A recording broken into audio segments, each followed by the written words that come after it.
In control against our Tosis debate and keep going back and forth. That'll be easy.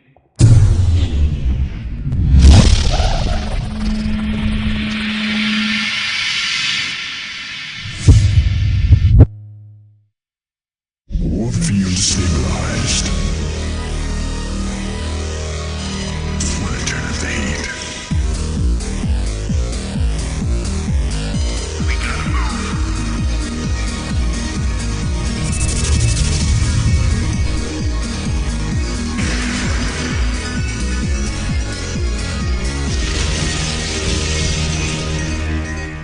It is September 13th, 2011, and this is State of the Game. I'm your host, JP McDaniel. Sorry for starting a little late, guys. We were waiting for some of the hosts to get in, and still waiting, as Tyler is just not here yet, but he'll be joining the cast in just a little bit. In the meantime, though, we do have the rest of the host, one half of the casting Archon, who casts GSL over at gomtv.net, and also my co-host for the MLG Global Invitational. It's Dan Artosis Stemkowski. Dan, how's it going? It's going well, JP. How's it going with you? It's going pretty good. My birthday's in 2 days, man. Very excited. I'm excited. We're going to be casting some matches for that. But moving right along real quick, we got a Protoss player who's not going to be here, but the Protoss player who is here is the team captain from Team Evil Geniuses over at myeg.net, Jeff In Control Robinson, who's coming to us right now from Portland.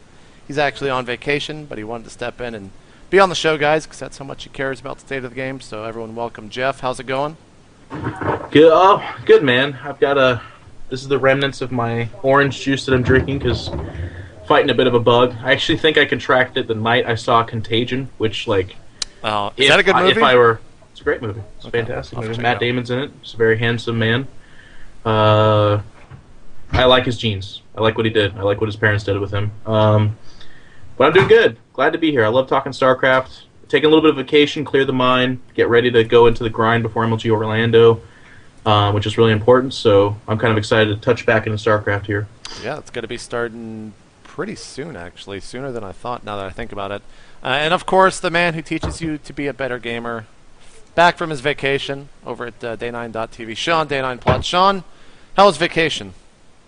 Oh my God, it was so good. You know, I'm actually bad at taking a break. This is actually why I work with people I really like. My friend Eric, who on Wednesday, I was like, I'm feeling pretty good. Maybe I can work on this or that. And he actually changed my passwords and locked me out of the work. Nice. And I was like, huh. So I consumed a ridiculous amount of movies on Netflix. I got some comic books. I've been reading Invincible, which is really awesome. I've been reading the Dresden Files.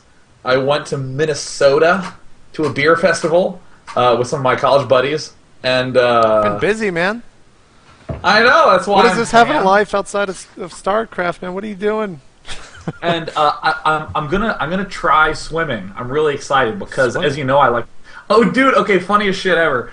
So I think a lot of you know that I drove a go-kart through a wall, right? Yes. I watched the video specifically to see if they had that crash in there, but they didn't have it. I was very sad. You need to get the bloopers. Yeah, so what happened is that it was this thing that Blip TV does called Endless Summer, where they take web producers and they just do like a little behind the scenes thing, where they interview them, they talk a little bit about the show, how they got there, and then of course they pull back or pull the whoever they interviewed away to do some sort of non-web sort of thing. So for me, because I spend like 23 hours a day in this room, they took me go-kart racing, and on like the third lap, I crashed this high-speed go-kart through the wall. You're supposed to ricochet off, but like it just broke and it crushed my foot. And I was like, oh, we had to like go to the hospital afterwards and everything. And amazingly, there were no breaks, but a tendon did rip. Actually, a couple of them. Like my foot, it still kind of hurts from it, like from 3 weeks ago. And so they're like, we got to record 2 endings. We don't know if we're going to be able to put in you crashing, right? So I was like, all right. So I rewatched it when they actually released it, expecting to see me just blasting through a wall. And the footage looks amazing because it's like a really low camera right on my face. So everything's like whizzing past. It looks like I'm going 100 miles an hour. And then I just win the race. And I'm like, yeah, that was fun. And I'm like, huh. The power of editing. Were you guys, when you were standing up on the pedestal or whatever at the end, was that post-rec or was that pre-recorded before you guys actually raced? When I was standing on the pedestal, that was pre-race. Okay. When that's I was sitting on the pedestal, that was post-race. And what you can't see is that underneath, my foot is swollen up gigantic. And actually, that photo's on my Twitter of my foot. It was so swollen and purple. And it was like on ice, and I'm like, yeah, no, it was awesome having won that race. This is like when they just determined that I didn't have a broken foot. But that was awesome. So now, because I can't go running, I'm gonna try to look into swimming. Because there's a pool at USC, so I'm gonna be doing that. Yeah, I hopefully. Hope that works out for you. Artosis, we casted some games earlier today, of course, for the MLG Global Invitational. We got one of the guys here. The other one will be joining us in just a little bit. Jeff, I actually want to talk a little bit about that match versus Sheth. If you guys haven't watched it yet, go watch the VODs over at MLG.tv. We're about to spoil it for you. Let me just spoil it now. You've been new warned. setup, so my face is gigantic. I apologize about the webcam and stuff. It's all right, man. It's all right. Sean's is actually off sync, so can't be perfect, man. Can't be perfect. But yeah, first match of the tournament, round of 8, you played against Sheth. Talk to me about those games, man. Well, Sheth, he's been absolutely on fire. He's one of the best ZBP players that I can think of. It's pretty much like Sheth, Sen, and to a lesser extent, Demaga that would fear me at any point in time, or I would fear them. Excuse me, LOL. And I haven't had a chance to play Stefano yet, so I don't really have an opinion on those guys. But he's just a really, really good player. I went into it feeling pretty good, though. I went back on my old style in PvZ, which is basically just kind of 5-gate macro stalker into 3-base Colossus. And just kind of, I like to work DTs into it. I like to go for the big army and try to win from there. And in that first game on Tal'Dorm Altar, I think it worked out pretty well. I had my chances, and upon reflecting and watching the replay, I thought it was a pretty good game, and I think I could have won. There's a couple times where one thing I really pulled away from is my army control is pretty shit. He dropped on my army, I believe, if I'm remembering correctly, or at least got a couple surrounds that just shouldn't happen. I shouldn't give it to him. So I really want to work on that quite a bit more. If I'm going to beat a player like Sheth in a tournament as important and as prestigious as this one, I need to be doing that kind of stuff.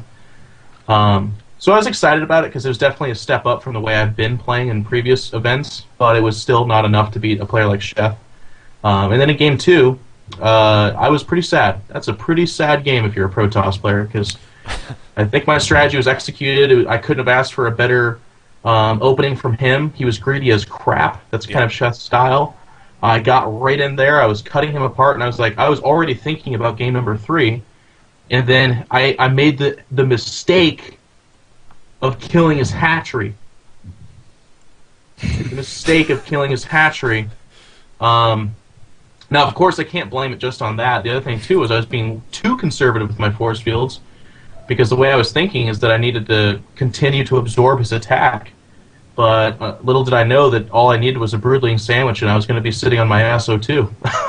Yeah, that definitely wasn't pretty whatsoever. Although, you definitely were ahead until those broodlings popped. But Sheth pulled all of his drones back, pulled all of his links back. I think there were a handful of roaches back there as well, kind of in the pocket. But his crisis management was great. I mean, look no further than one of his debut matches. I think it was in a GSTL match where he played that that one Protoss in Metalopolis. I think it was Puzzle, yeah. He had Void Rays killing everything, and he was down to 1.5 bases, and came back and won the game with just pure army control and good mechanics. So I mean, he's just that level of a player. Yep. Well, we'll talk to Tyler about his match versus Slush whenever he actually gets on the show. But in the meantime, just to preview what we actually are going to be talking about, it's going to be DreamHack Valencia brackets, GSL Finals, the recent Gordon Hayward videos from IPL, news with WCG, which I actually don't know anything about because Jeff and Artosis said they wanted to bring it up. Destiny getting banned, and then, of course, taking some community questions at the end. It will be a little bit of a shorter show, though. Artosis has to go somewhere at the end of the show. Also, Day 9 does. Jeff's on vacation. Tyler's not even here yet, so it's gonna be a little bit. On vacation? Question mark. Yeah. I guess he's on vacation. I'm not really sure, but let's go ahead and start things off with the DreamHack Valencia brackets. And Idra he's screwed, man. It's a hard bracket, man. That is. You This got a is like really hard bracket. This is the sickest tournament ever. Look at that bracket. I know, man. It's like impossible to Let me guess bring it what's up going so to everyone else happen can here, see man. it. Yeah. Huck versus Thorzane, It's- Hero, oh. Idra, Rain, Naniwal, Dongrigu, Lucifron. DRG, though, I think, kind of got the easy side when it comes to the two Zergs in the tournament. Well, it's an 8-man tournament. I mean, we're saying DRG got the easy side. That's because Yeah. he's playing a relatively unknown Lucifron, but Lucifron's been beating That's very every true. Zerg in Europe. And then he has to face Naniwa versus Rain. Rain had an amazing MLG run. He's been winning everything for his team Fnatic. And again, it's against a bunch of foreigners, so people can easily write that off, I guess, but I wouldn't.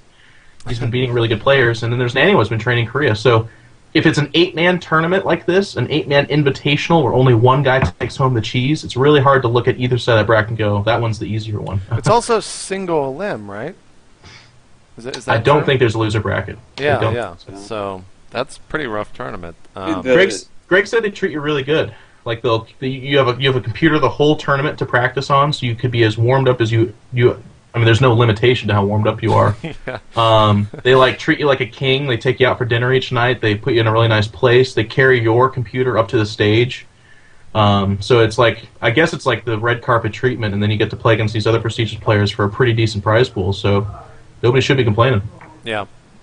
DreamHack has been awesome in my experience as a caster as well. Like, when I was casting there, they had a guy whose, like, full-time job was to just make sure I had hot tea with honey.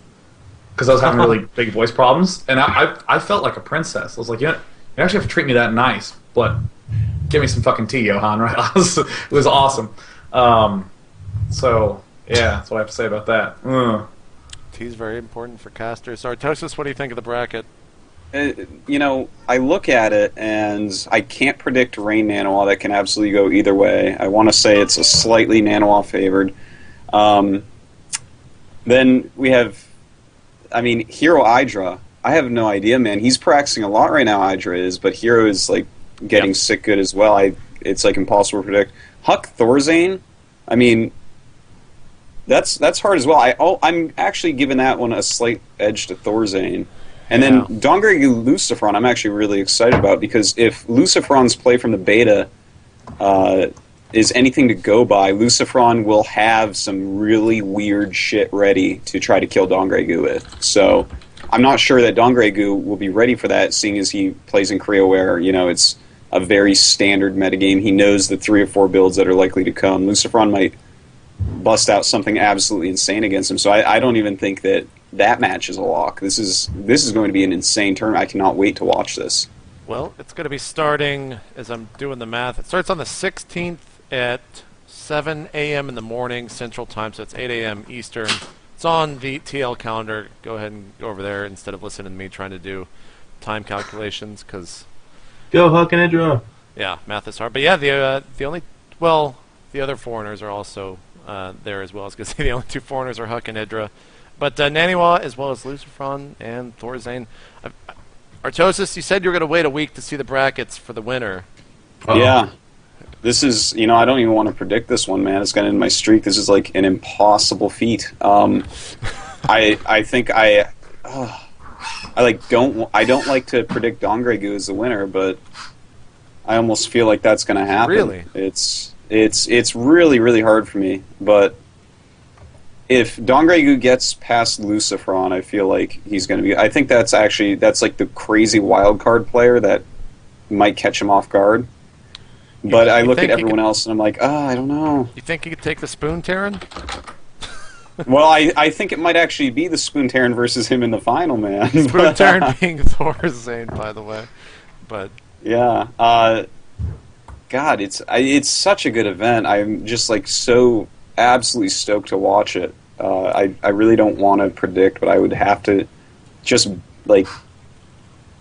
There's like a 17% chance Dongrigu will win, 17. whereas like the next person is like 16%. So it's like, oh, how do I do this? This is terrible. I don't know, man. I would give Dongrigu just the slightest edge, but this could go to...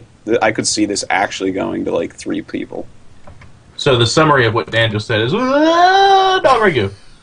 Yeah. Thank you for that. I'm gonna go.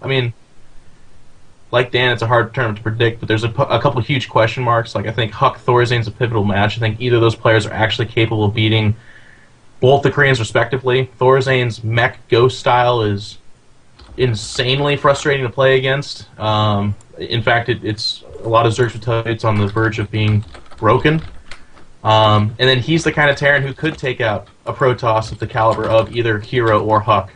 So does Idra beat Hero and change the way that whole thing goes? Does Huck beat Thorazane? A lot of big question marks there. But I'll put it out there. I am picking Huck to win this tournament. Wow. Oh, wait. You guys are on the same team. I see how you're doing it. Sean, even though you're yeah, like that's actually weird that my internet's acting wacky because like my internet's actually finally fixed. Finally. Well, I'm actually gonna hang up and try to call back. I'll be right back. Well, there goes everything. Yep, take that. See you later, Overlay. Yep. Overlay's just going to shit. I apologize. The names are actually messed up. There's nothing I can do about that right now either. But Sean, you are the spinning swirl of or vortexing thing there. You don't have a webcam right now. But yeah, all you other guys are vortexes for me. Well, he's back, ladies and gentlemen. There he is. Okay, Sean. You're frozen now, but anyways, DreamHack Valencia. You weren't here last week. You didn't really get a chance to talk about the players. So what do you think? I actually think Liquid Hero will take it as long as he can beat the winner of Huck Thorzane. I think that the hardest match for him is going to be that semifinal. Like, his PVZ is stupidly, inspirationally good. Like, you look at it and you're like, oh, I guess Protoss are going to be fine in that matchup. Just like his Templar usage, and in particular his Warp Prism usage, he uses a ton of Warp Prisms. And the big problem that a lot of people have been encountering is that, you know, with fungal growth, it's so hard to deal with anything. Your whole army gets locked down. So a lot of Blink Stalker, a lot of Colossus stuff doesn't work. But I mean, with his Warp Prism play, he just has a bunch of units spread out a lot. And I mean, if you have the more Infestors you have, it doesn't kill anything any faster. It just kind of allows you to handle more stuff. Like, like for instance, imagine if you have one Stalker and you fungal growth it, and then you fungal growth it, and you fungal growth it. It won't die any faster if you have 30 Infestors versus if you have 4 Infestors. It will die at that same rate. Well, with 30 Infestors, you can fungal everything. Oh, yeah, definitely times. that. Yeah, but there comes a point where, like, for instance, if you have 10 Infestors, you can cover the whole thing. But if you have 30 Infestors, it doesn't improve it that much. And there's a lot of players who will just go complete overboard with the amount of Infestors. And what I see Hero do is he just spreads his unit out a lot. Stays ahead in attack upgrades. Or nowadays, people are really liking armor against, like, more Zergling heavy thing. And he just has, like 8 Zealots over here, 8 Zealots over there. And suddenly the Zealot, this unit that has been, like, lost and dead in the Protoss arsenal, is becoming this huge threat. Because, like, late game in PvZ, you want this gas-heavy army of Immortals and Archons and Templar and Colossi. But then he's spending minerals on Warp Prisms and ridiculous Zealot Warpins all over the place that, sure, the Infestors can fungal growth, but the Zealots are spread out enough that you have to drain a good amount of energy.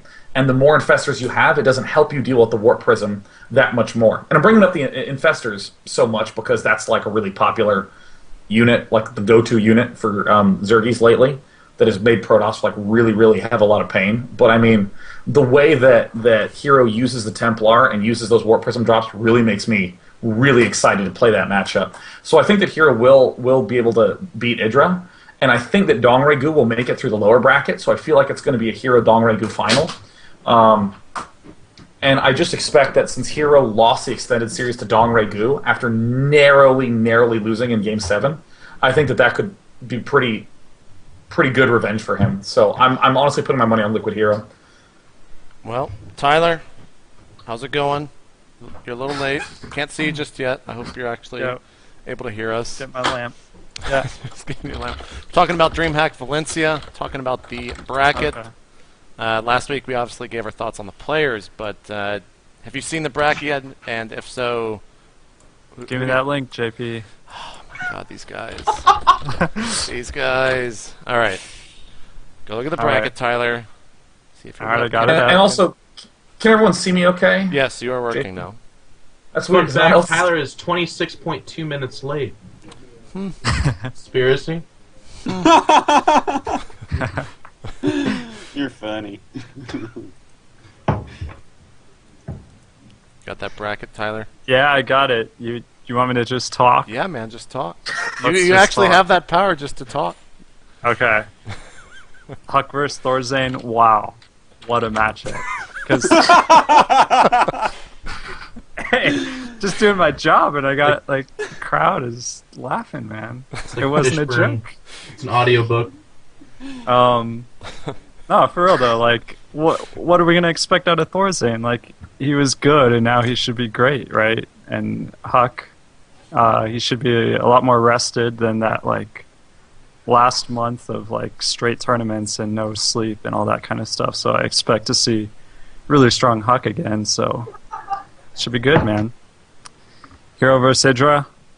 I'm gonna give that to Hero, just because Idra has problems with ZVP, and Hero's PVZ is pretty baller. But you know, you can never be sure. Idra has the talent to win at any time against pretty much anyone. Just depends if he's prepared for that matchup for that day. Ray Naniwa. Oh man, I'm so excited to see Naniwa like 2.0. Same with Anyway, 2.0.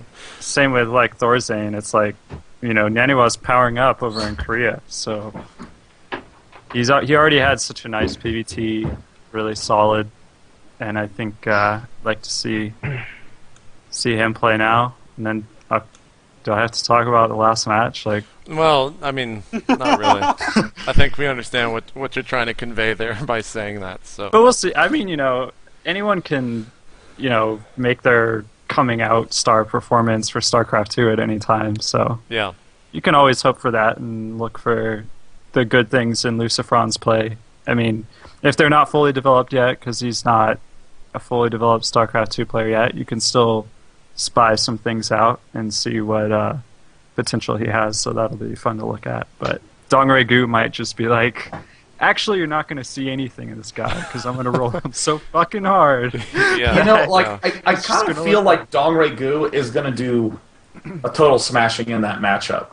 I don't know that much about Lucifron, but like Dongray Gu's style to get the early third hatch in his own main, that like not only allows him to have some good, you know, counterattack opportunities later on, but it also allows him like by the way, JP, I'm watching you in real time rearrange our Twitters. I know, man. Check that. That's what happens when you quite leave a baller. chat or when you leave a Skype call every time, man.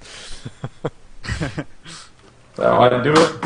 I should just leave right now and just mess it all up. Yeah, that'd be awesome. Well, But, actually, like- that would be fixed because I actually just go to the 4-man. So, what's up? Boom, done. But dude, like Dongray Gu just builds that third macro hatch in his base so often that like, even if you have some real nutty cheesiness, Dongray Gu just has so many units on two bases, and he's so good at his decision making with Mutals and Zerglings that, you know, unless Lucifron has a really tricky, really well thought out thing that he can then back up with an incredible push, I think Dongray is going to be in good shape.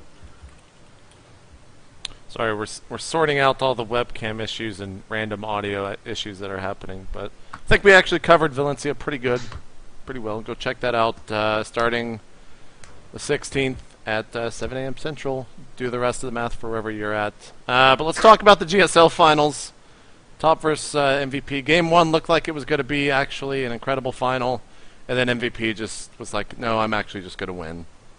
And that's what happened. It was yet another kind of uneventful GSL finals in true GSL form. What are your guys' thoughts on it? Okay, so I'm gonna step in and say that I watched all the highlight matches and didn't watch the finals because I'm starting to get annoyed at how consistently bad the Code S finals are. Yeah. And also, I think that the format of Code S is really bad.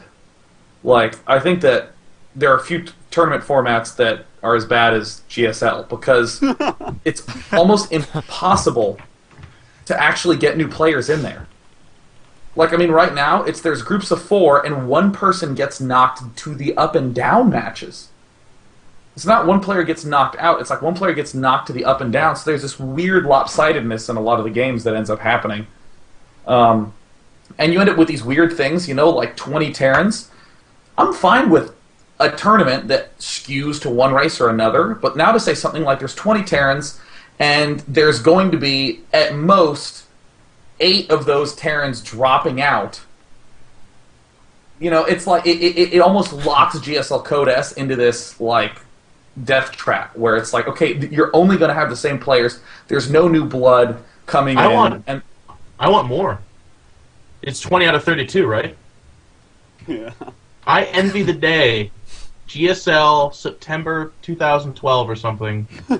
It's 28 Terrans or something. and there's like literally ST, like, hey, you gonna watch the GSL finals? I was like, no, that's the stupidest tournament I've ever seen. Like, obviously, I don't want that to happen. What I'm saying is, like, if it did happen, you'd think a few people would get kicked into gear and be like, I wonder if there's something to that.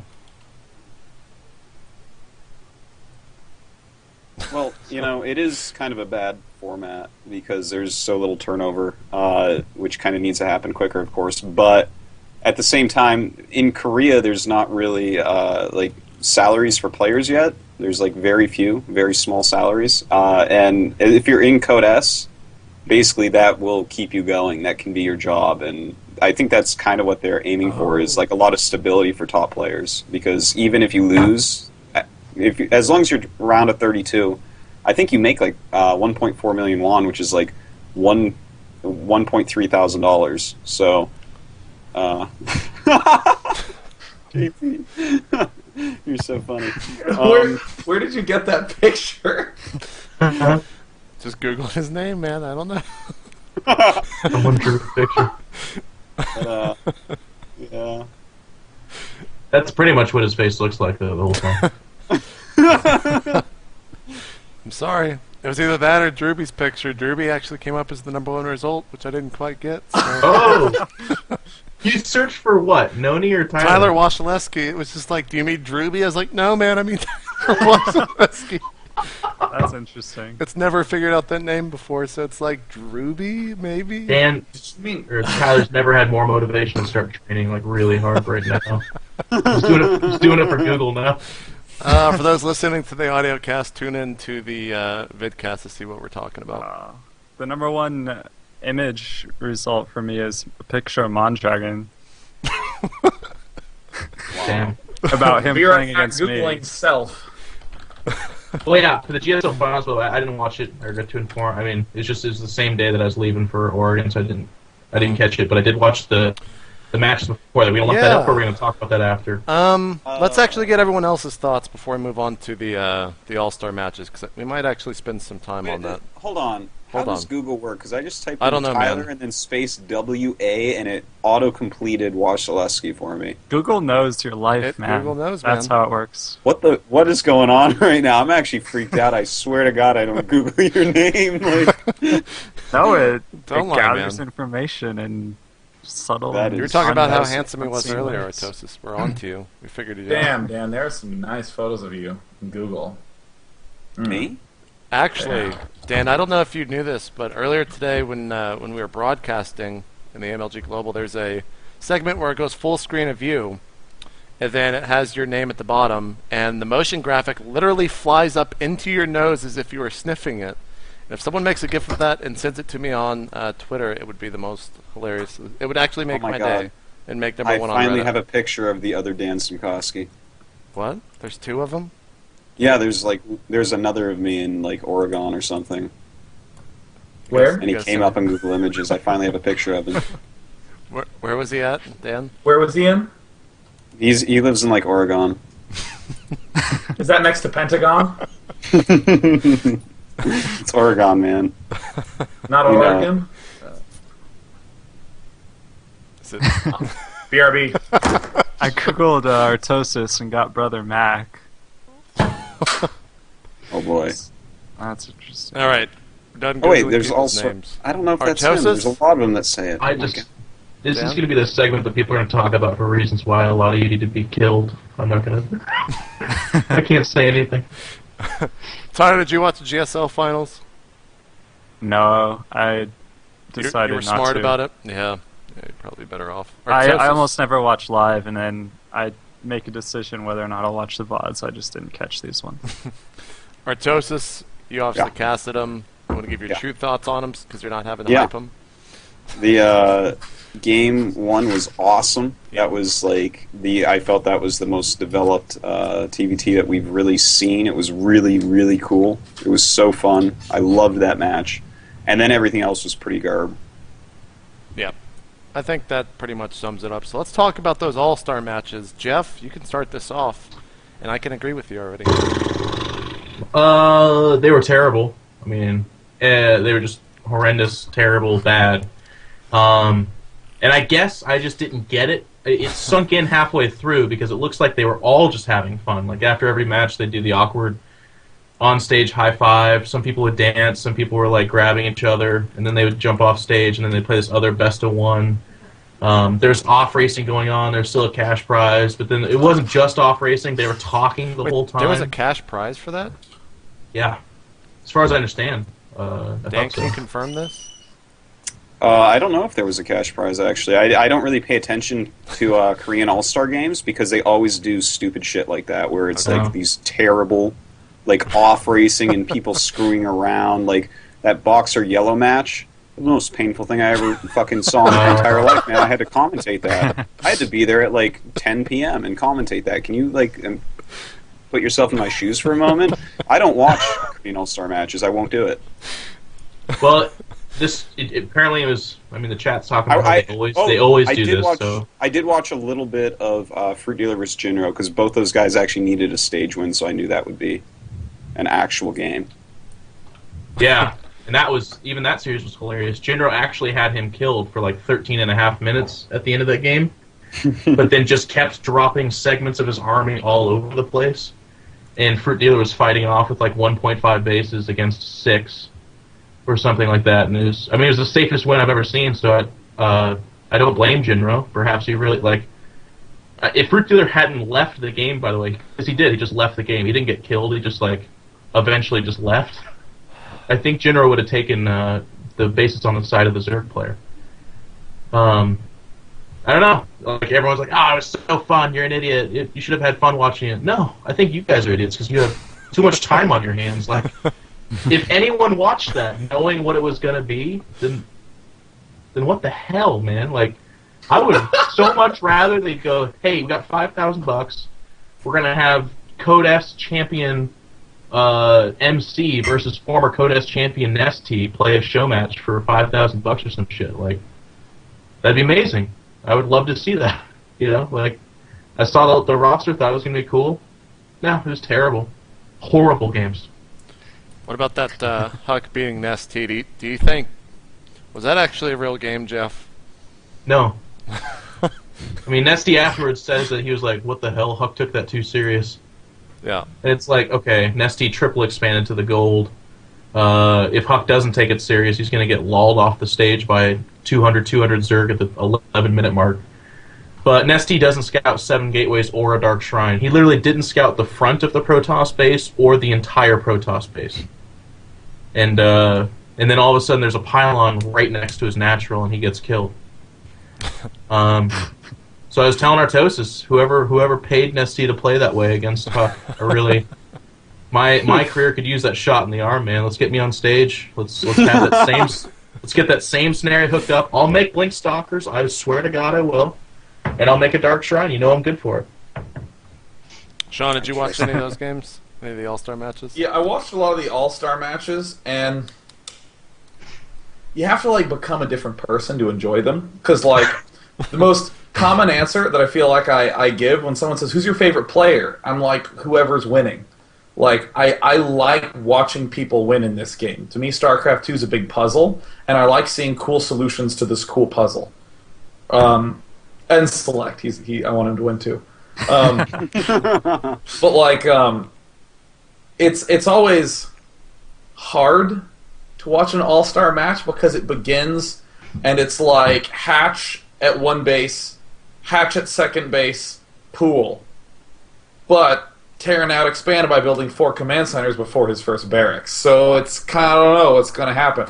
You know, it's you can't watch it with that same lens that you do as like a competitor. You have to be like, well, I'm going to be wearing my silly hat today. So I kind of like watch those while also watching a very complicated mystery on Netflix. So I guess I attended the VODs. I didn't really watch them.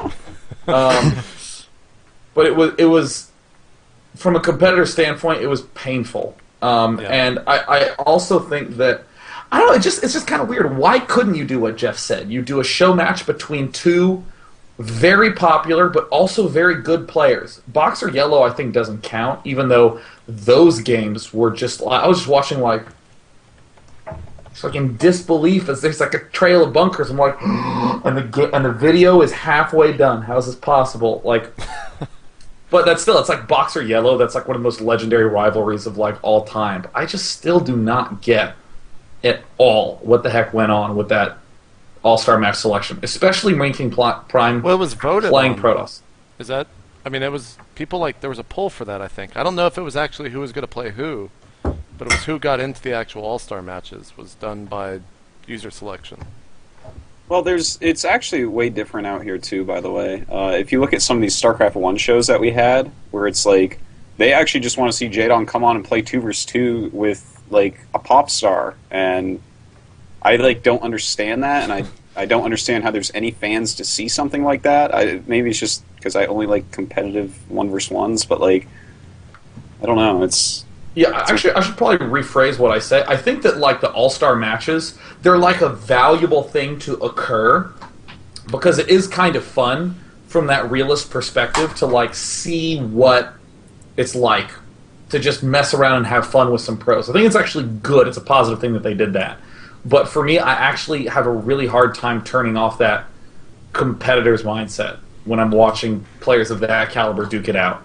Because, I mean, even if it was something like 2 of my bronze-level roommates playing a 1v1 and I'm walking back and forth between their rooms, that's fun as hell, because that actually gets my heart rate up the same way like Code S does, because I'm like, oh my god, Protoss has expanded 4 times and Terran's still on 1 base, but I think he has it. He just needs to attack in the next 10 minutes, and I'm not sure if he will, right? It's, like, fun, right? But, like, when you're watching Code S-level players kind of do Code B-ish things, it's like, well, that doesn't feel fun. I don't know. Well, now that we've actually pissed off almost every single person by talking bad about these All-Star matches, we're going to go to a quick break. You guys don't understand the spirit of it, man. I actually just have to get out of here before Jeff just alienates everyone. When we come back, we're going to be talking about news with WCG that I don't know about because Jeff and Artosis want to talk about it, then talking about the Gordon Hayward videos from IPL. So we'll see you guys after this quick break.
Guys, welcome back. Now, who should I let? Jeff, do you want to talk about WCG, or should I let or do you guys want to like combine this? I'll let Jeff start. Okay. We'll say the same thing. I'm pretty sure. I mean, yeah. No, I feel like Jeff could bring it better than Artosis could. So Jeff, what? Bring it, man. Artosis. His rants are better than yours, man. I'm sorry. You haven't heard my real rants, man. Jeff knows the fucking answer here. That's true. All right, anyways, go ahead. That's Mega Rants.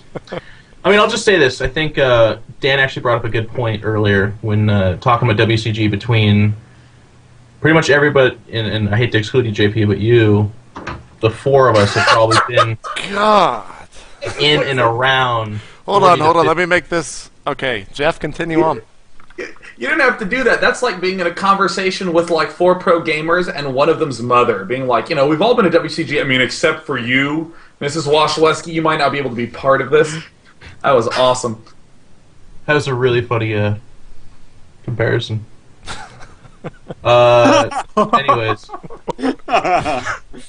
the point being, we've been to like 40 or 50 WCGs, and I think one of the saddest part about it is that like for a lot of us, this is where competitive StarCraft came from. This is what brought us anywhere at all.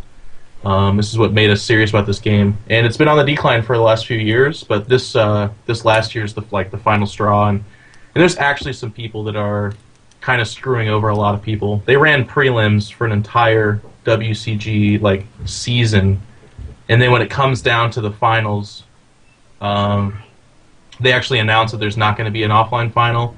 There's not going to be a prize, and you can pay yourself to go to the World Finals. That is the epitome of disingenuous tournament management. That would be like MLG saying, for MLG Orlando, it just so happens that we're going to have a dinosaur that you have to do battle with before you can actually play. And of course, I guess the difference would be that WCG would come out and say, hey, we never announced a prize. We never announced that there will be an offline final. Yeah, that's pretty WCG right there. That is. But it would be like 10 years of WCGs where that's how they did it, and then the 2 weeks before the last one, they're like, oh, we're not doing it that way anymore. You can pay for yourself. To be fair, this is nowhere near the worst thing WCG USA has ever done. Not within the realm of bad things that they've done, actually. Of course, it's terrible in this day and age in StarCraft 2. It's almost unfathomable that they're sending 10 players, right? Because it's 2 team games they're sending to Korea, 10 players, but not a StarCraft 2 player. Whereas StarCraft 2 is obviously so much bigger. But then you look at it, it's like Crossfire, okay, I get that, that's sponsorship dollars. And then LOL, it's like, oh, they have those funny numbers that they always have. But you know what actually I'm thinking is happening here? I think they're being clever, sneaky snakes here. They're like, you know what? We don't have to pay it because everyone's sponsored in StarCraft 2. Whoever wins this will be funded by their team. Yeah, man. Think about that for a minute. Whoever wins WCG USA, I guarantee you, will be flown over by their sponsors. That's just the way it'll go. They'll have another player there for Team USA that they didn't have to pay for. That is going to happen. I think and if that didn't cross their minds, then it hurts me if it didn't cross their minds. I think the negative PR they get would far and away outweigh the money they'd save by not sending a guy to Korea. I don't know, man. I'm not saying that they pocketed that money or something. I'm saying, if they have to make a cut somewhere, the StarCraft guy's still going to go. They can still have that 11th player in the U.S. national team. It depends. By not sending him. Oh, it doesn't depend, man. Even if a no-namer wins it, someone will pick that kid up and send him. And if they don't, it'll go to the second place guy, and someone will send him. It's going to happen. The USA will have a player there. I hope. I mean, I don't know. You're really sure about it, but I think for the first year in WCG history, if there was ever a scenario where it just fell apart at this stage, it would be now. Pay for yourself to go to Korea, hotel, food, travel, stay, and what's the prize pool for Korea? We don't know yet. I don't know. I really think that they'll end up sending him, man. I can't imagine that not happening. That is a really interesting point, Dan. That actually never occurred to me. Oh. Huh. We're all sponsored up the ass, guys. That's the truth. It occurred to me because, it's the norm to have your team pay to fly you out. And then WCG came along, I was like, oh yeah, this is old school. The tournament pays for you to come out. So I thought, I was like, oh, someone's going to get a free trip. That's nice. NASL is doing, and IPL, I think, is going to do for IPL 3. Well, we're letting them off the hook, too, though. It's not just travel. It's the national championship has 0 prizes. Well, yeah. Except that you can then pay for yourself to go to Korea.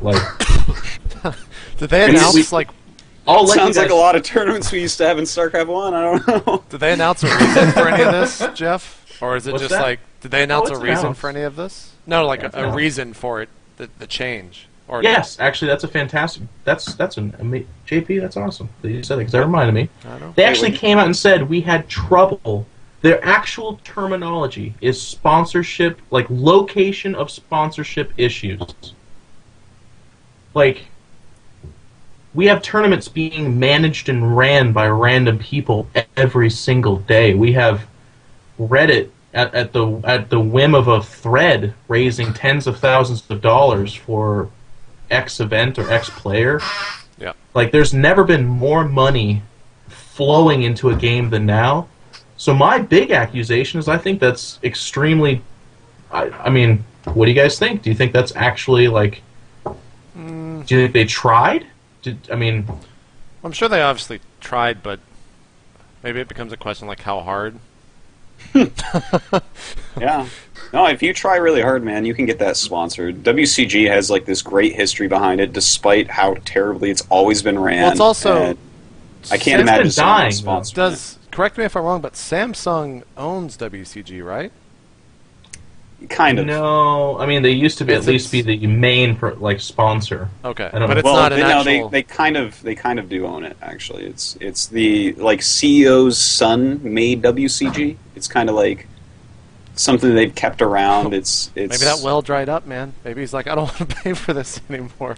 That's what happened. I mean, now we're like... Well, that's been actually happening kinda for a fishing while. They've been yeah, pulling back for a it's lot of been franchises. going downhill for years. The money put in for years and years.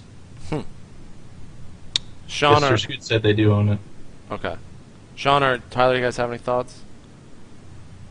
I mean, I don't know if I have a necessarily interesting point. I'm just really disappointed that actually happened. For whatever reason it was, like... For me, it always kind of stung every year to see it get smaller and smaller, especially like the one that was in LA, the grand final. It was like just up the street from me. And it was nothing compared to like 2004 and 2005 when I was there. And like, it kind of gives me that sort of heavy sigh. But like, weirdly, I kind of feel like,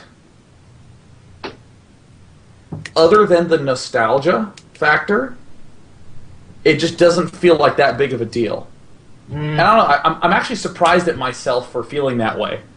Because, like, it's kind of cool to see these people who are, like, brand new SC2ers, who, like, only step into the StarCraft scene at StarCraft 2 that know nothing about WCG. And they just look at that tournament and they go, oh, well, I'm just not going to watch that. I'm going to watch an MLG or a GSL or something like that. Like, that's actually kind of an interesting viewpoint for me, and I'm surprised to find myself sort of there. Like, I didn't actually feel that heartbroken. In Brood War, I would be absolutely heartbroken anytime there would be some sort of snafu that happened in terms of just, like, getting a tournament smoothly off the ground.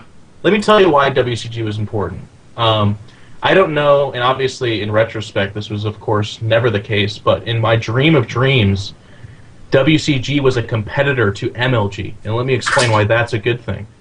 I think in competition, if you look at the idea of a monopoly and how that's bad in a market, if one league has nothing else to compete against as an offline seasonal tournament that has a national champion like WCG did, then there's not quite the same motivation or drive to excel. And of course, MLG's been improving, so I'm not trying to take that away from them. They're doing a fantastic job. But if they have a WCG nipping at their heels, competing, innovating and creating new ideas and making a better tournament market for all of us players, then I think that's only a good thing. But with WCG crumpling and dying under its own weight, who competes with MLG?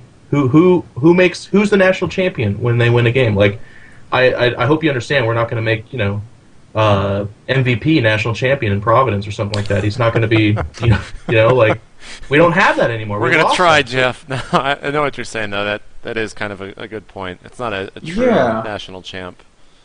Yeah, where do you get a national champ in StarCraft 2? That's like a really interesting question. Yeah, I mean, Where's almost Xerus? We need Nation Wars. Where's Xerus at? Yes. There were a couple of things that Brood War had that was just like the sweetest shit ever. Like Nation Wars on what was the World format Game for that? Tour? Yeah, and World Game Tour requiring you to upload every single replay when you played it.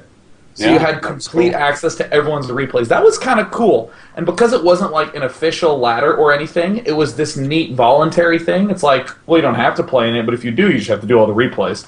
And of course, everyone would smurf on it, but it was still so cool when you'd be like, who the hell is Welcome to Dying? Oh my God, it's Mondragon. But you didn't know that. You just downloaded 80 replays of him, watched his play, and were like, I'm stealing from this guy. That was the coolest ever. And anytime there was any like grudge match, you could download all the games. I still remember when. Do you guys remember DKH Kalashny, the German player? Yeah. Yeah. Like, oh man, like seeing him just go on these sick tears or these sick losing streaks. That's actually like. He's a tribute to Mondragon, by the way. Mondragon satanic on these attributes most of his teaching to him. Satanic, man. Yeah, it's you remember watching Satan Satanic? He'd have like 4,000 games on IC Cup, on PG Tour, on WG Tour, and then you hear about his Warcraft 3 accounts, which he's on the top ladder on every realm on that as well. And it's like, this guy actually wakes up, does a line of coke, and plays games all day. It's like, actually, that's who Satanic was, man. To kind of take all I remember about him is that he was the antithesis to Brood War timings. Like, every time you were supposed to macro, every time you're like, this is the part of the game where both players understand that we're now building production. In come 19 charge lots or speed lots or like dude, if he was the playing Nexus Zerg. First into 2 Stargate Scouts. Like what a baller that guy was, man. So to take You'd that be like a little moving bit out further, with a little poke and like to just take the whole scouts thing of like everywhere. a nation, like who's the best in the nation or whatever. Can you even do that in StarCraft 2? Because a Korean or European could get an account. How do you verify it if it's going to be an online ladder? Well, to you start could off never. with? Everyone knows everybody. Yeah. That's how we've been doing it for 10 years. I mean, And well, I mean, but it's a little bit bigger than it was back then, don't you think? that's true. But WCG kind of had the like Jeff, like you can't the, talk. I'm sorry. Sean, go ahead, please. Don't listen Well, to this I mean, guy. like what Jeff said, like everyone knew everyone else, and also WCG just kind of had like a qualifier. Once you hit a certain point, you had to submit like your name and a driver's license or a passport, and be like, yeah, I'm from this country. And I mean, it's actually not that hard, I think, from the tournament organizer's point of view. Because, a lot of tournaments will say, all right, we need to schedule the matches. What days are you available? And then the players send in their info. It's like, well, you just asked for that same info and said, and send me a scan of your passport or send me a scan of your driver's license. And, it's a little bit of a pain in the ass on the player's end. But, I mean, it takes like 45 minutes. I would, walk to the Kinko's, scan, send the PDF. Boom, done. All right, cool, I'm in WCG now.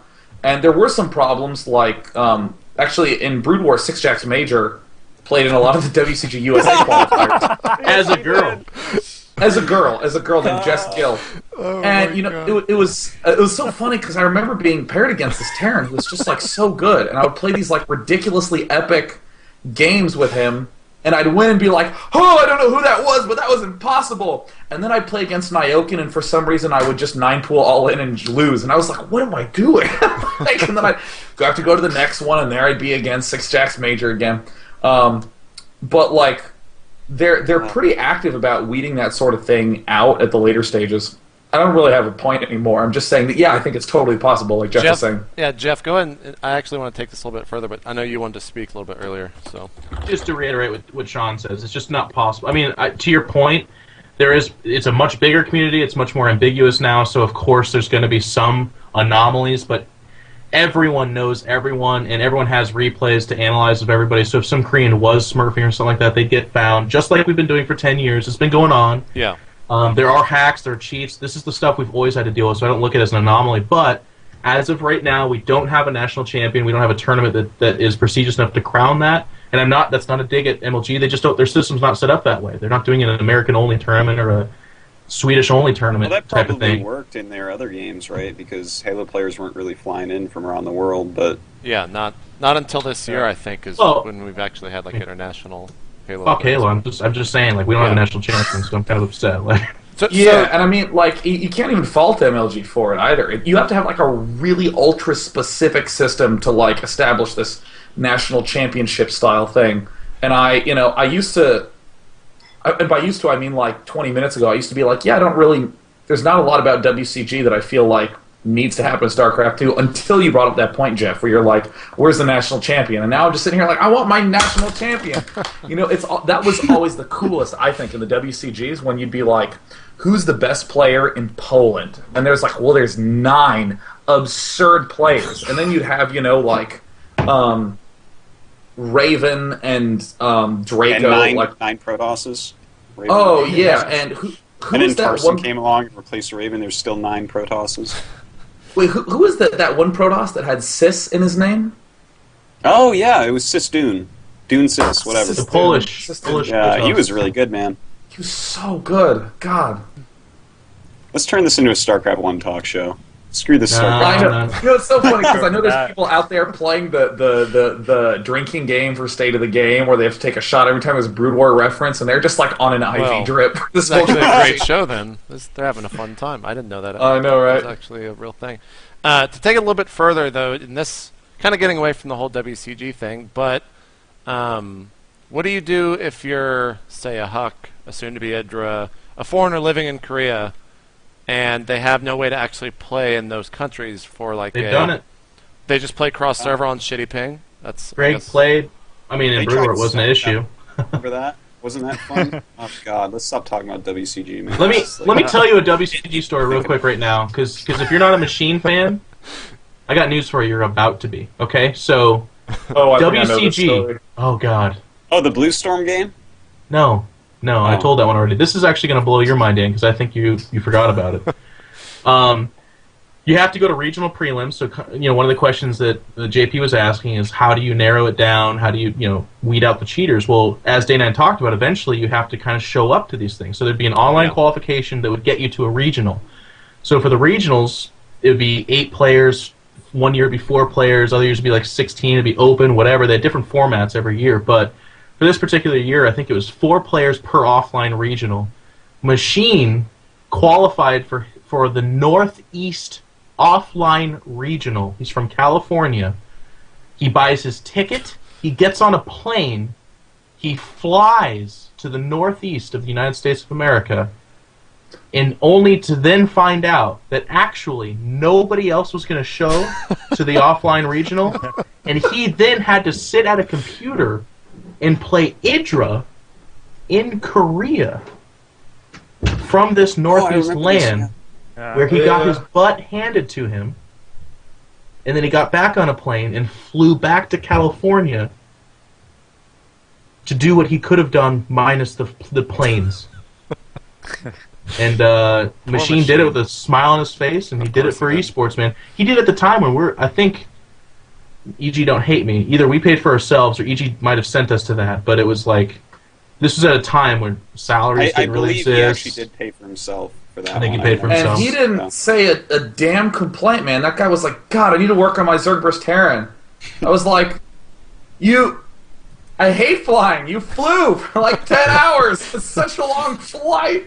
Poor guy. Oh, that guy's the man. Well, let's stop talking about StarCraft 1, because I'm going to go insane. But let's move on talking about the Gordon Hayward videos that IPL is releasing. And the reason we're talking about these is, are they promoting? I don't know how to say this, because yes, it's obviously a good thing for esports, just to state that in the beginning. But is it wrong for IPL, and maybe it wasn't IPL that labeled him this, but everyone else in the CBS, ESPN world is labeling him as a pro player now? Is this, is that kind of scary to any of you? For him to be like representing esports in that way? Well, you know what?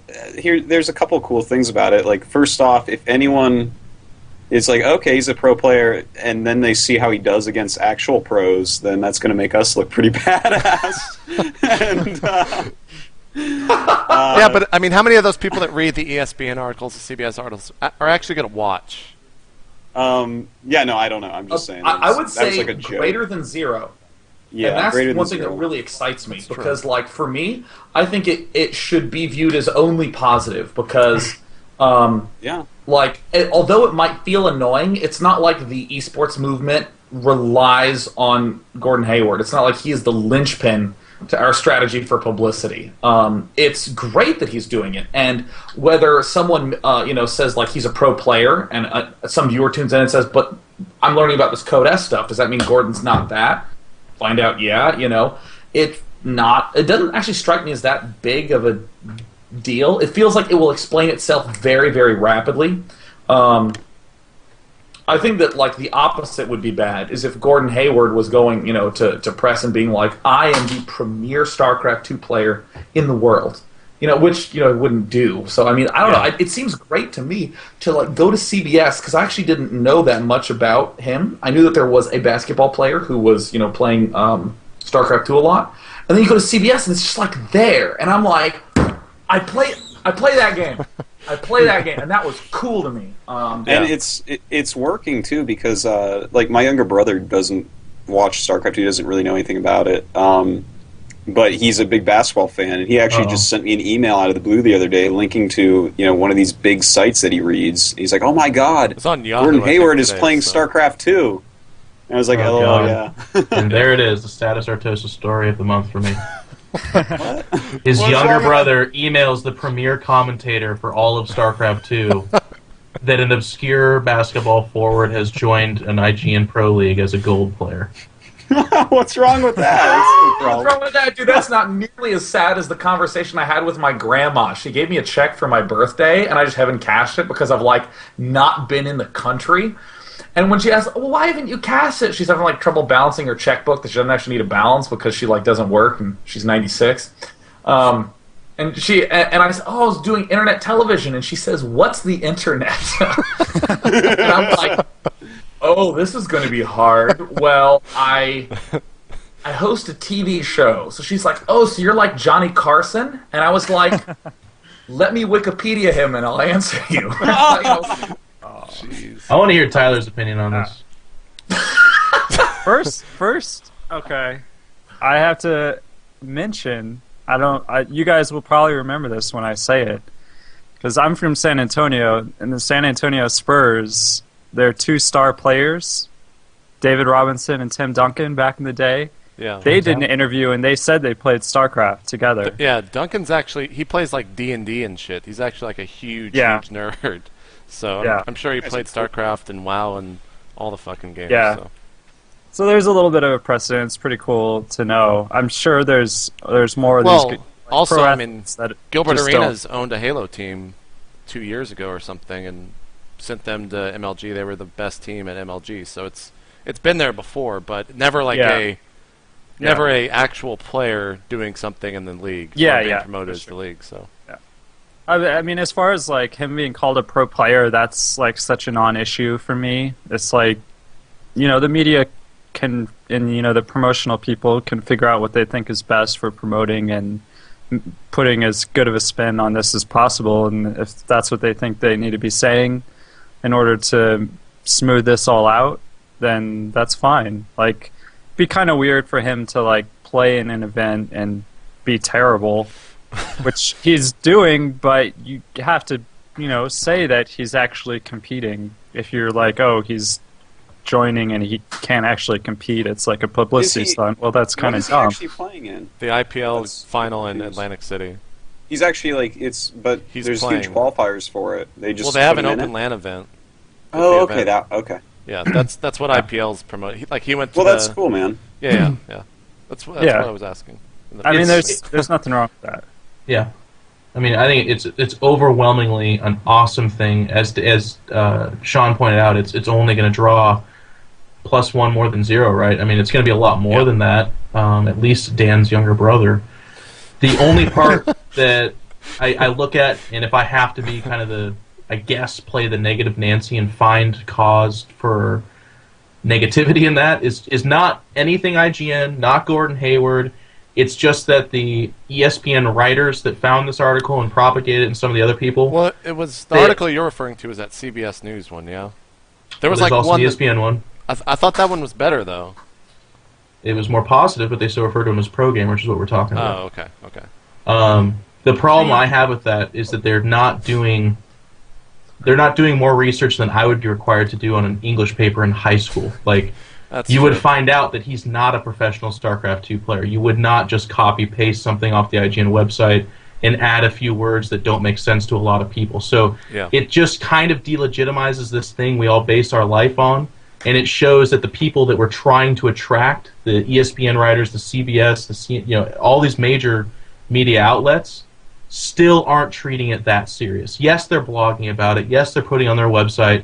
But they're not really checking into it. They don't give a shit, and I think that's a shame. That is true. I think we've pretty much talked that to death. So another quick break, 'cause we do have to get going here. The show's got probably about 20 minutes left. But when we get back, we're going to be talking about Destiny getting banned. And I think that's kind of a hot topic issue right now, or at least a lot of his fans are definitely going to be wanting to hear what we have to say about it. So don't go anywhere. Right after this, we'll be talking about that. And then taking some community questions, probably one or two. Send them to twitter.com/itmejp. And we'll pull a couple of those as well. So don't go anywhere, guys. We'll be right back.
Alright, guys. 3 zealots just come. Oh, strat talk. we'll talk about that in just a little. Were you talking about the Slush game, Tyler? Or no? Yeah, I was. Oh. Bring that to the show, man. Don't be greedy. Okay. Yeah, Jeff said I should talk He's such a about greedy it. guy, man. I know, don't know what man. to do about him. You're so We need to have a greedy. talk with this guy. I want to know. Okay. Well, I'll just talk about this, the build I did on Shattered Temple. I thought was kind of cool, because Very interesting. I just noticed he wasn't drone scouting. He wasn't into drone scouting, and I thought, if he doesn't see this coming, then it'll be really nice. I'll build 3 zealots really quickly, but I won't commit to a rush. It'll just be, okay, my 3-gate expand is delayed by chronoing 3 zealots out real quick, and they'll do their damage, and I'll get a little advantage, and then I can work on that in the mid-game. So I think I went 10-gate at my ramp and chronoed 3 times maybe to get 3 zealots out real quick, saved them at my ramp, and then just moved them down all at once. And then he just saw 3 zealots coming like way sooner than normal.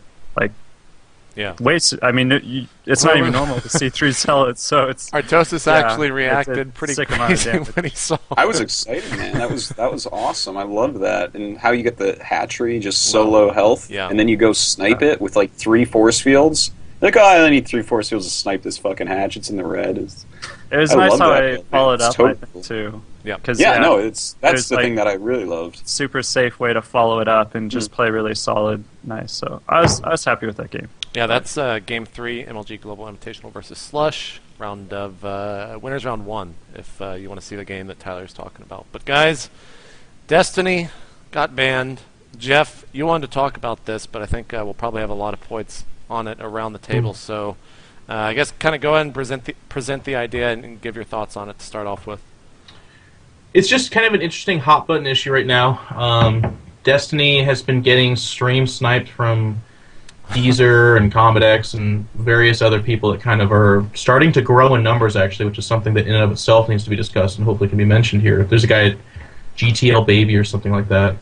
And it's beyond, he can't play on the North America server, basically. He gets harassed. He literally just gets harassed. Yep. He's got a huge following. This is actually how he pays for his life, which by the way, I say that, and it's more to give context, because I don't think it necessarily should win. It shouldn't sway someone one way or another. Like, I get that argument all the time for how much to tip a waitress. Like, that's how they make their money. It's like, well, it's their choice to do that for their job. So, I mean, there's going to be hazards at the workplace, but there are also necessary hazards and there's unnecessary ones, and I think this stream cheating is unnecessary, so that's why we're talking about it. But so what he ended up doing was he's like, hey, let's. I don't know. I'm not going to talk about the genesis of this idea because I don't know where it came from, but essentially it became known that if you have 10,000-ish people on your stream and you tell them to message somebody a whole bunch, they will disconnect. They're gone. So obviously this is a hammer that only 4 or 5 people on their stream wield. Not a lot of streams get those kind of numbers, but Destiny is one of them. So he was doing this to Deezer. He had him just disconnected for a whole night. And there's videos of it circulating around, and he's talked about it. So what ended up happening was he got banned for 7 days from Battle.net. His main account you just can't log on to. It's a 7-day ban. And what I would put forward to you guys, or what we should talk about, in my opinion, is how do we feel about that? Like what's going on with Battle.net stepping in at that point, or Blizzard stepping in at that point and punishing Deezer being completely uninhibited, unpunished by anyone, Justin TV, Twitch TV, Blizzard, Battle.net, anybody. And then also just, I guess, the method, or is it okay to punish a cheater like that? Because I think it's kind of an interesting subject. Do we want to bring Destiny in? Do you guys good?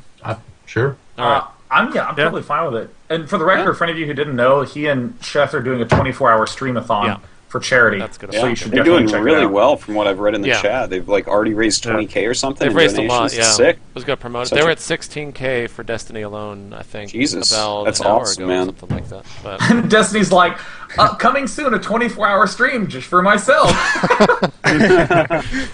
so we're waiting for him to call, or for him to accept the call. Artosis, or does anyone want to jump in and just give their thoughts on it while he's joining? Wait, what was the actual reason Battle.net banned him for telling his followers Destiny, to do that? what was the reason you got banned for? Hey, how are you guys doing? How's it going, man? So, We're just grilling you right away. What was the... Did they give you an exact reason, or was it a really generic term? Okay, I had you guys all muted. Oh. Sorry, what's up? Did they give you a real reason when they banned you, or was it a generic term in the email, Destiny? Oh, it was for spamming. That was just spamming, that was the actual reason? Yeah. Ugh. Okay. I think the email said your account has been banned for 7 days for excessive spam, and the text was, Deezer, I love you, I'm your biggest fan, in all caps. It was spammed about 30 times, I think. Oh, man. What are your... They're acting on something, I guess. What are your thoughts on it, Destiny? Do you think it was... It's good. I mean, like, if you spam somebody, the rules are in place. They should work. I guess I'm just a little upset that none of my reports ever seem to go through. I know, Jeff, even you, I know that you know that there are people who will spam invite you to chat channels. Yeah. That's the worst. I don't know about you guys, but there are a couple, I think one is Retaliation and Crylogic, and they're just these people. And it got to the point where every time I would get spam dragged into chat channels, I would report these guys 5 or 6 or 7 times. I would just spam report, and what would happen is your block list fills up at 200. Yep. So I would start removing people, and then 15 games later, all of a sudden those people that I'm blocked, one of them would have been those chat spammers, and then it's oh god, I'm getting dragged again. So I don't know, it's kind of a little annoying that the report. And this will only grow. It's only going to get bigger. Wait, but they're about to implement the new changes to Battle.net. And so thank actually, God, I'm tired of being it's time to do a day 9 daily, and I open up 200 chat channels so that way nobody can talk to me anymore. I actually don't have anyone blocked. Except the people I played against. Oh, God. There'll be other ways. I mean, one of the things I wanted to propose to Steven, because I'd love to ask your opinion on this, in my opinion, Twitch TV should go to Deezer or Combat X. I know maybe I'm reading too much of this, but you've been kind of buddy-buddy with him or something. But I think they should say, hey, we're gonna pull your deal, and you're just not going to be getting money anymore from us. If you're going to actually stream cheat, the only thing is that at that point, you have to be really careful. The lines you walk, you have to be really, really careful. Do you all of us? Well, I don't know about you guys, but I mean, I've stream sniped before. Everybody when Idra gets on, everybody wants to play games with Idra. So at what point do you draw the line between stream sniping and stream cheating, and is he really stream cheating, or did he just stream snipe 9 times? Chef told me that Major would snipe him over and over and over again. He would stream cheat, but he would just snipe. over and over and over again. So it's like I don't know, like, and like, do you kick people just because they're BMing to other players? Because I mean, like, I BM a lot, so if people started getting kicked for that, you know, so I mean, I don't know. It's a really, really complicated, kind of hard thing to deal with. You use like ambiguous legal terms like excessive, which of course everyone has problems with, but in the case like a Deezer or Combat X, where there's not a single person out there that would rationally be like, no, they're totally fine. Like, it's obviously bad, right? Yeah, I mean, I don't know. It's weird. Like with the thing with Combat X is that he would the way that he described it to me, and I don't know if this is true or not. I think he said he made a special exception for you, Jeff, because I think he hates you especially, you and Hotbit or whatever for some reason. But for the most part, why not? For the most part, he would queue up, he'd play ladder games, and if he runs into somebody that is a streamer, then he would pause and he would go turn the stream on and do a stream cheat thing, which is gay, it's annoying, blah blah blah. But the special exception with Deezer is, like, if he wants to snipe somebody, like, he will literally glue himself to the screen, and like, you can watch like YouTube videos for an hour, go take a shower, come back, queue, and there he is. And like, you can go AFK for 2 hours, come back, queue, there he is. You wake up in the morning, like, you queue. It's like his sleep schedule. Like, I mean, I don't know, that's how he's done it with me, and I've heard that that's how he's done it with a couple other people, where like, he will literally like snipe you repeatedly. Like, I've gotten messages from people in games where like, there was a time where people were like, just move your thing to the other window, and I was like, fine, whatever. So move it to the other window, I'll mute it, and then I'll wait like 2 minutes, and then I'll queue up. And like, as I'm queuing up, somebody will send me a message going, LOL, are you playing Deezer? And I'd be like, I don't know why. And he's like, I don't know, I just got him in a game and he left immediately. And then it's like, player found Deezer. It's like... So I mean, like, I mean, I don't know. Yeah. Deezer's just special. That's kind of flattering, though, really. This guy actually has like a crush on you or something, man. This is like really weird. They don't make the movie where it becomes flattery, where the guy's sniffing your underwear in your window, dude. I don't know, man. That Hollywood plotline. He's like basing his life. He's basing like even the new Smurf that I've made. Holy crap! Can you guys hear that? I think your washing machine is. Is Deezer there, man? Are you getting? Did you bring a lawn or a?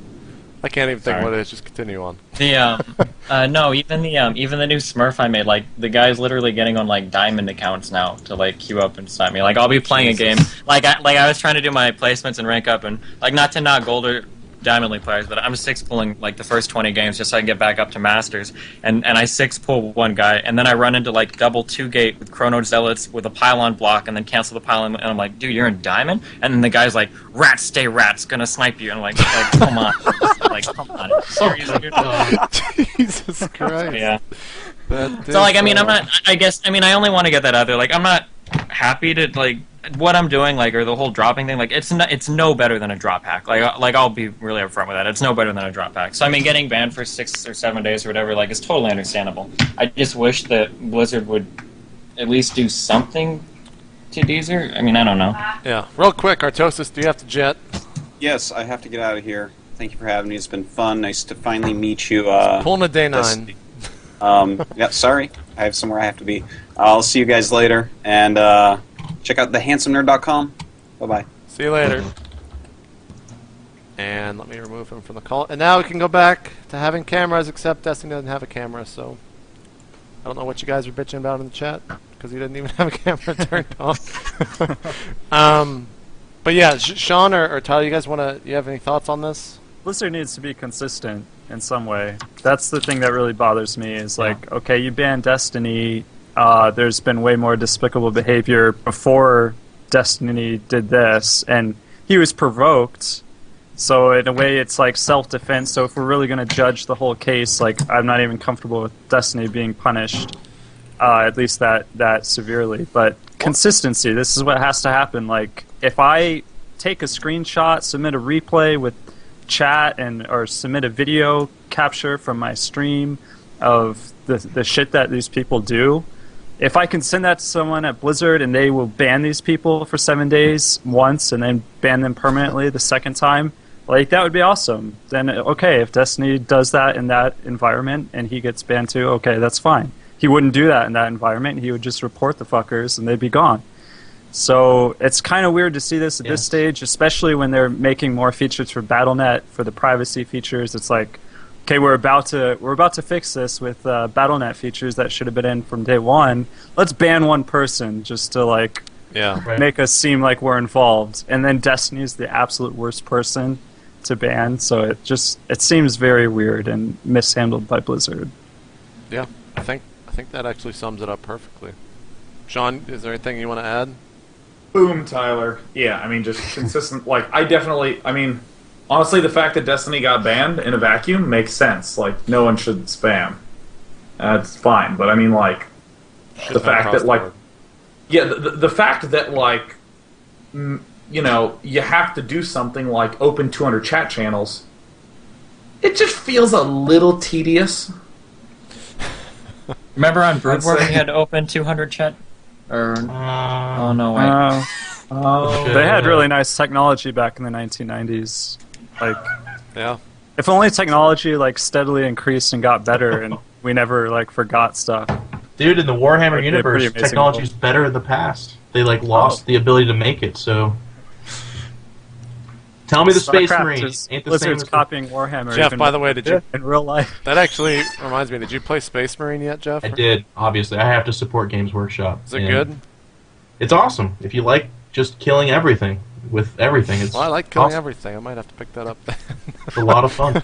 Sounds like good fun. I got one community question, and it's actually appropriate for Steven to be here.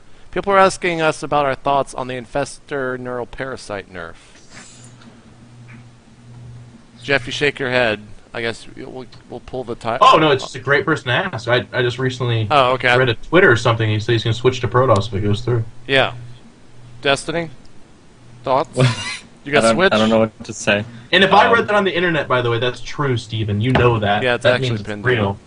What's real? You have to switch. Oh, I don't know. I've been joking around with it. I know, I'm kidding.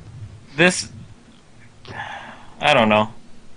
I mean, on face value, I think pretty much everybody from every race can agree that that's kind of a silly nerf. Like at that point, you need to remove neural parasite from the game. I think. Like, am I going to be neural parasiting stalkers now?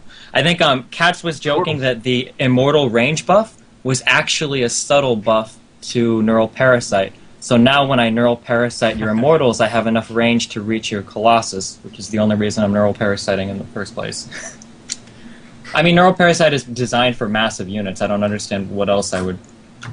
Well, the problem was it made Mothership useless, I think. And now Blizzard's clunky system of massive units are just this, like, label. Like, I think Colossi should be able to be neural parasited and Mothership shouldn't. But I don't know if that's what Blizzard was trying to get at. They're obviously aware that they made Colossi, they buffed them, but it seems just kind of clunky. I mean, do you think you should be able to neural parasite the Mothership?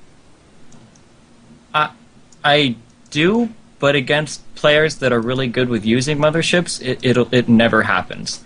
The Mothership has an equal range with Vortex to Neural Parasite, and Vortex casts instantly. Neural Parasite has a bit of a delay, and typically the Protoss doesn't have the Mothership perched at the very front of the army. Usually there is a Colossus or something else underneath it. Against players like RSVP uses Motherships quite often, and Kiwikaki uses Motherships quite often. It's really, really hard. Like when I'm playing a game and I'm making decisions on the field, none of my battle plans revolve around trying to Neural Parasite his Mothership, because I don't think it'll ever go off.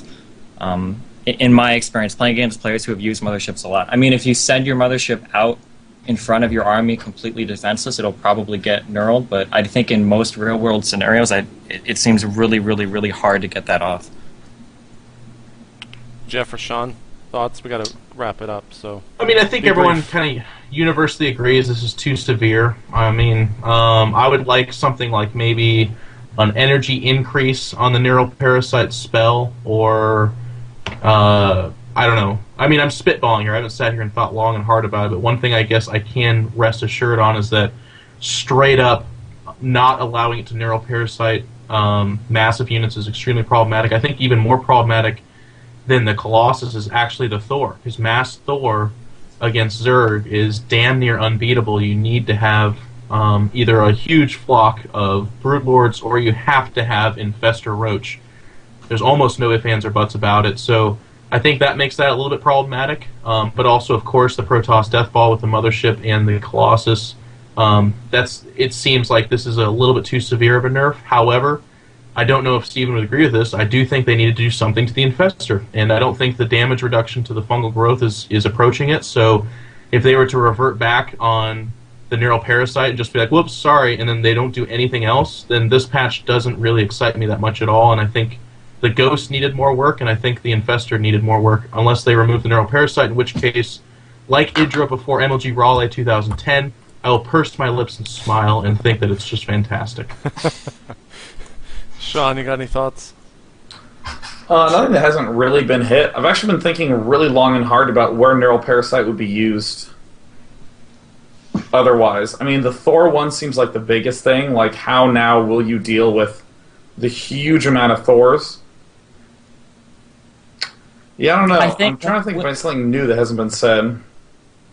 When I think of the Neural Parasite nerf, I don't see that having anything to do with ZVT. Like, when I think of that nerf, I think the only balance that's possibly in mind is the ZVP matchup.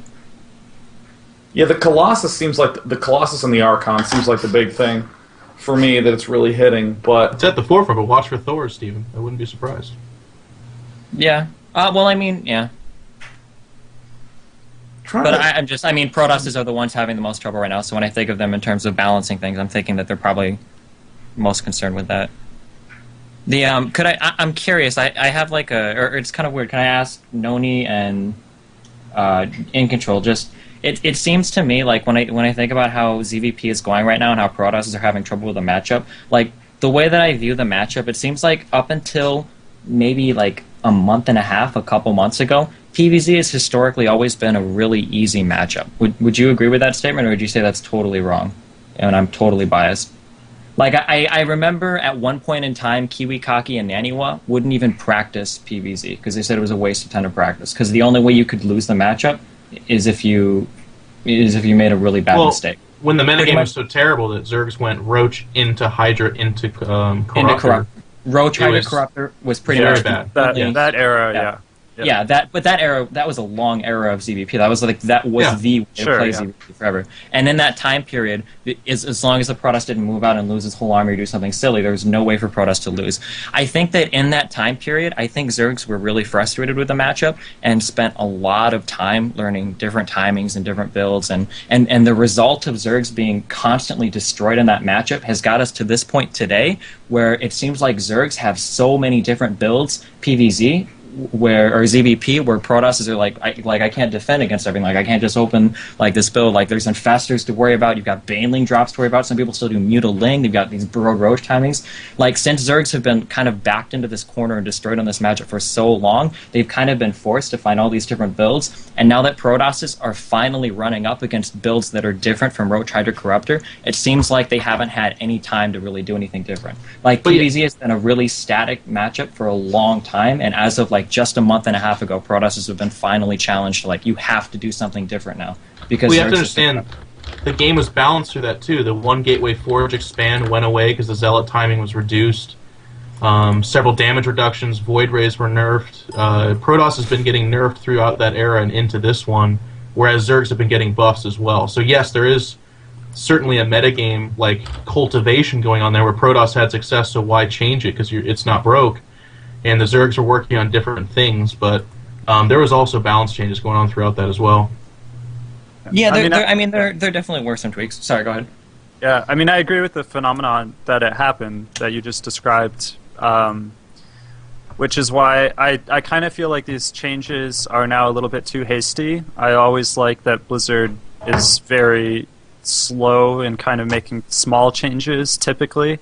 And they let the game develop by itself as much as possible. And I definitely feel that this is a situation where they should have waited a little longer and let the pros play PvZ for a little longer and ZVP and PvZ both, and let the matchup develop. Because I think right now it's in a place where it could develop a little bit more, and balance isn't a huge concern. Or if they are going to make a change, just make smaller changes. I feel like this patch is a little more extreme than what I'm used to from Blizzard, or a little bit weirdly timed.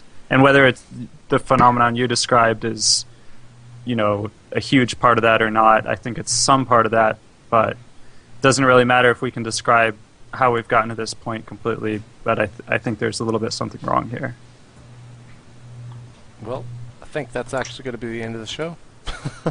We got to get going. Some people got to leave. And Steven, obviously, thank you for coming on. And everyone watching, go over to Destiny stream. They're doing a 24-hour, or Destiny and Chess stream. They're doing a 24-hour charity drive. Steven, how much money are you guys up to now? I know it's some absurd amount that is completely insane. It's getting up there. I think between me and Chef, I think we have about 23 or 24,000 right now. That is awesome. Insane, man. That is. And that's being matched by Twitch TV, or is that just alone? That's in our PayPal's. I think Twitch is just matching our whatever we make by commercial revenue at the end of the 24 hours. Right. Oh, it's the donations. Oh, I thought it was like you were running commercials and made $24,000 worth of commercials. I was like, damn.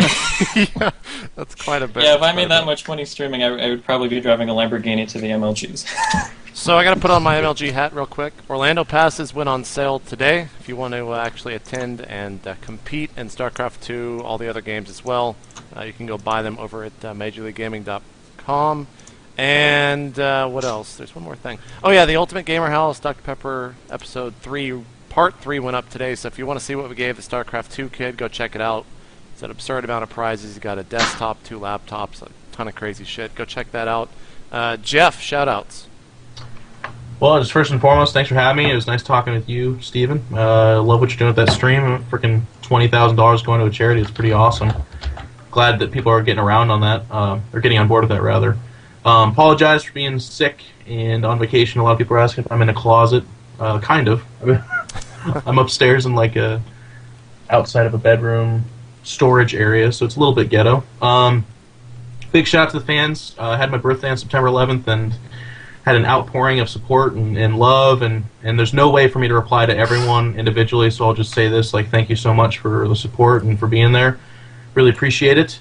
And, I'm just really excited. Actually, can I say this? Because both Destiny and my match got broadcasted, right? Yes. So I am playing Destiny in a few days, actually. You guys it's going to be a lot of fun. In Losers Round 1.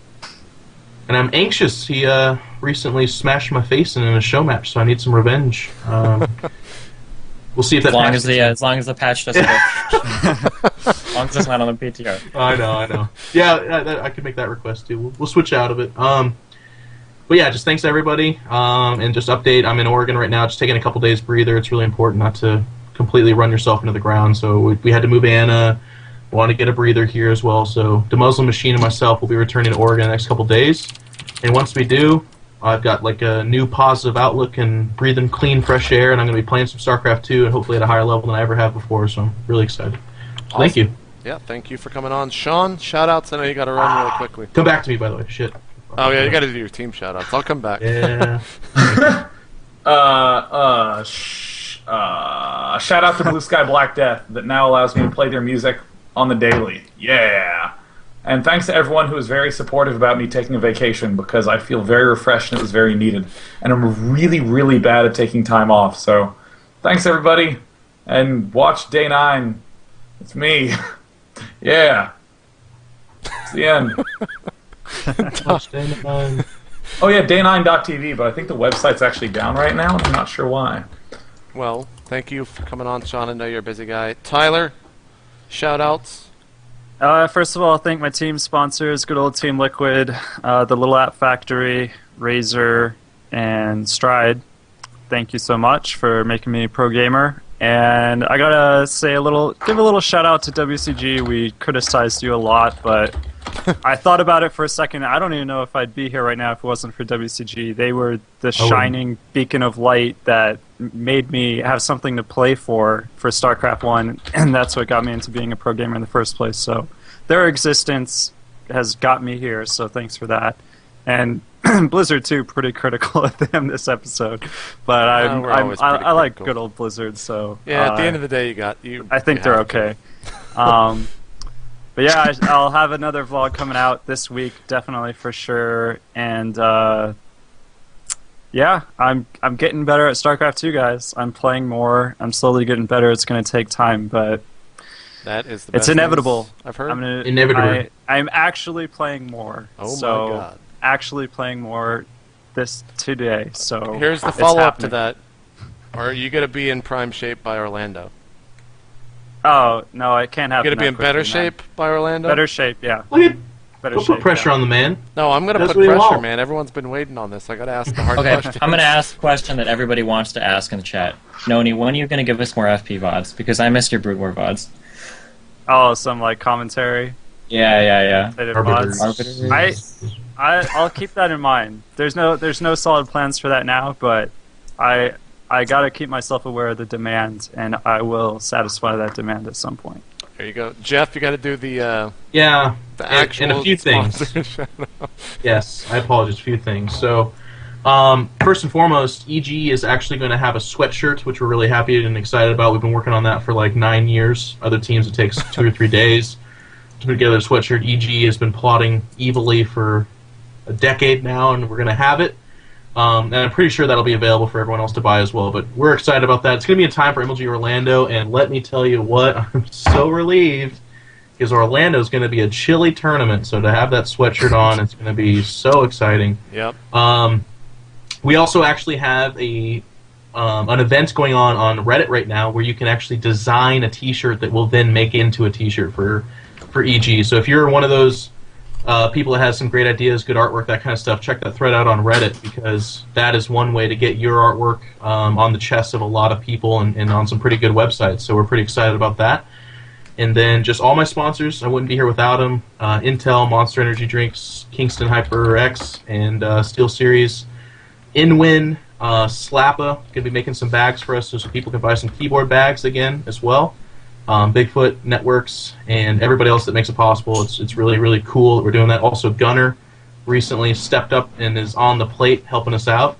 So we're really excited about that. So a lot of people have been asking me about that stuff. Tweet at me if you have any questions about peripherals, that kind of stuff. EG is kind of becoming the forefront of experimental stuff. I'm working with the Sensei right now, and it's really awesome. So thank you, everybody. Cool. Well, thanks to everyone tuning in. If you're watching us live, go over to what is your stream link easy to spell? Destiny. Just go to teamliquid.net, click on Destiny on the right-hand side of the live streams. That's it for this week. We'll be back next week on Tuesday, and also next week, right before Save the Game, it's going to be the Korean portion: Boxer versus MMA, Lucero versus Hero, Coco versus Bomber, and Puma versus MVP. Cannot wait for those matches to happen. We'll see you guys then. Thanks for tuning in. We're out. Peace.